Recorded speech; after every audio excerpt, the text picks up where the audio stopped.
ಎಲ್ಲರಿಗೂ ನಮಸ್ಕಾರಗಳು. ನನ್ನ ಬೆಳಗಾವಿಯ ಡಾಕ್ಟರ್ ಶ್ರೀರಂಗ ಜೋಶಿ ಮಹಾಶರಣ ಶ್ರೀ ಹಡಪದ ಅಪ್ಪಣ್ಣನವರ ಒಂದು ಸುಂದರ ವಚನ. ಓದಿದಡೇನಯ್ಯ ಗಾದೆಯ ಮಾತಾಗಿತ್ತು, ಹಾಡಿದಡೇನಯ್ಯ ಹರಟೆಯ ಕಥೆಯಾಗಿತ್ತು. ಆ ಆ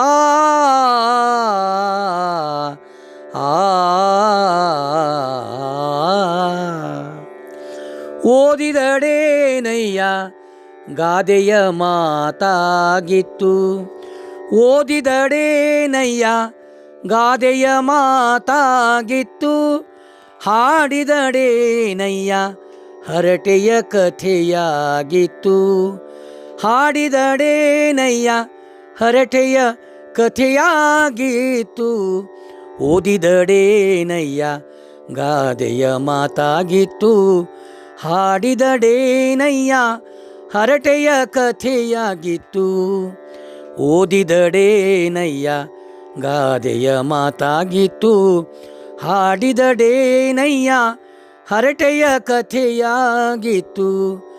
ನೋಡಿದಡೇನಯ್ಯ ಭೂತದಂತಾಯಿತು, ನೋಡಿದಡೇನಯ್ಯ ಭೂತದಂತಾಯಿತು, ಇದರ ವೇದಾಗಿ ವೇದವನರಿದಡೆ, ಇದರ ವೇದಾಗಿ ವೇದವನರಿದಡೆ, ಲಿಂಗದಲ್ಲಿ ಸಾಧನೆಯ ಮಾಡುವ, ಲಿಂಗದಲ್ಲಿ ಸಾಧನೆಯ ಮಾಡುವ, ಶರಣರ ಪಾದಕ್ಕೆರಗಿ ನಾನು ಬದುಕಿದೆ ಕಾಣ,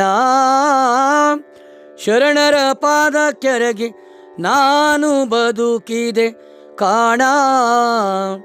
ಬಸವ ಪ್ರಿಯ ಕೂಡಲ ಚೆನ್ನ ಬಸವಣ್ಣ, ಬಸವ ಪ್ರಿಯ ಕೂಡಲ ಚೆನ್ನ ಬಸವಣ್ಣ, ಓದಿದಡೇನಯ್ಯ ಗಾದೆಯ ಮಾತಾಗಿತ್ತು, ಹಾಡಿದಡೇನಯ್ಯ ಹರಟೆಯ ಕಥೆಯಾಗಿತ್ತು, ಓದಿದಡೇನಯ್ಯ ಗಾದೆಯ ಮಾತಾಗಿತ್ತು, ಹಾಡಿದಡೇನಯ್ಯ ಹರಟೆಯ ಕಥೆಯಾಗಿತ್ತು, ನೋಡಿದಡೇನಯ್ಯ ಭೂತದಂತಾಯಿತು, ಇದರ ವೇದಾಗಿ ವೇದವನರಿದಡೆ, ಲಿಂಗದಲ್ಲಿ ಸಾಧನೆಯ ಮಾಡುವ, ಶರಣರ ಪಾದಕ್ಕೆರಗಿ ನಾನು ಬದುಕಿದೆ ಕಾಣ.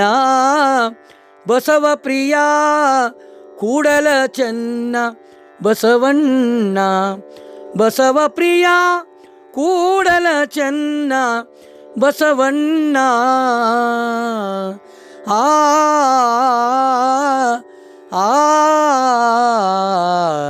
ಆ ಧನ್ಯವಾದಗಳು.